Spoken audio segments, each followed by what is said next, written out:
Welcome to The Explainer. Today, we're diving into a really big question, one that technologist David Shapiro has spent a lot of time thinking about. What happens when automation takes over? How are we all going to make a living in a world where the jobs we know today, well, they just might not exist? So, what is post-labor economics?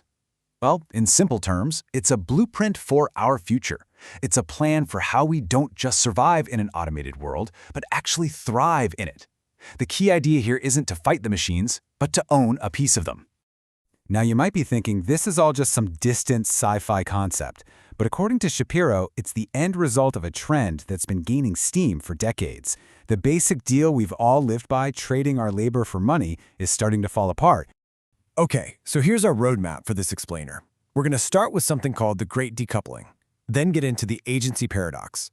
We'll look at why UBI might not be the whole solution, and then dive into Shapiro's big idea, the ownership solution, and what it could mean for all of us. So this whole thing kicks off with a feeling I think a lot of us can relate to. We see that the economy is growing, and companies are making more money than ever. But for most of us, our paychecks just haven't kept up. Well, there's a name for that. It's the Great Decoupling. And this has been a long time coming. I mean, just look at this timeline. For centuries, automation has been getting better, faster, and cheaper. First, machines replaced our muscles with steam power. Then they replaced the dexterity of our hands with industrial robots. And now AI is starting to replicate our brains. And even our ability to connect with each other, this is a whole different ballgame.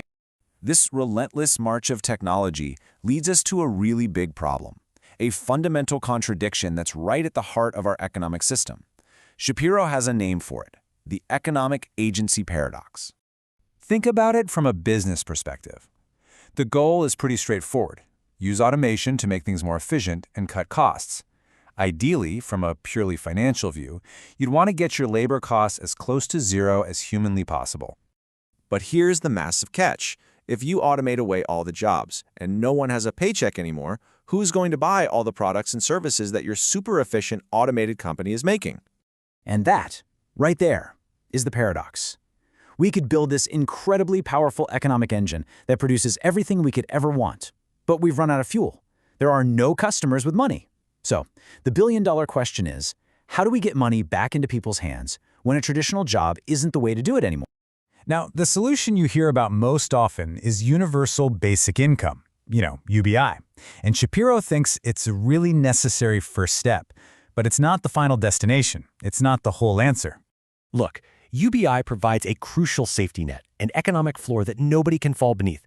But if we rely on it alone, it risks turning us all into what Shapiro calls financial patients of the government. It gives you a basic income, for sure, but it doesn't give you any real economic agency or a true stake in the game. Okay, so if wages are disappearing and UBI isn't enough to build a new society on, what's left? This brings us to the absolute core of Shapiro's vision, a radical, fundamental shift in how we think about getting money in the first place. Let's just take a look at our economy today. As you can see, it's fueled almost entirely by wages. Right now, about 60% of all our purchasing power comes from having a job. The rest is a mix of things like property income and government support. So, Shapiro's solution? We flip this chart completely on its head. In the future, he imagines property, actually owning the assets that generate income, would make up the lion's share, that full 60%. It's a complete change from a world of earning to a world of owning. And this isn't just one single policy. It's a whole collection of proven strategies designed to spread out the ownership of this new automated economy. We're talking about things like community wealth funds, data cooperatives, even stuff like customer equity. The whole goal is to give every single person a slice of the automated pie. So this sounds great in theory, right? But what does this new world actually look like for you and me on a daily basis? Well, it's all about creating a new social contract, one that's built around a new set of local institutions. In this future, your old relationship with an employer is replaced by a new partnership with your bank and your county. Your bank becomes your economic partner, managing your portfolio and paying you dividends. And your local community has a direct financial stake in your success because the revenue from community-owned assets, like data centers or solar farms, flows directly back to you. You know that kind of creepy, dystopian phrase, "you will own nothing and be happy"? Well, this is the exact opposite. This is a solar punk vision. It's an optimistic, tech-forward future based on decentralized ownership, where everyone truly has a stake in the game. At the end of the day, this isn't just about changing how we get paid. It's way bigger than that. It forces us to redefine work, to rethink what gives us purpose, and to decide what we truly value as a society.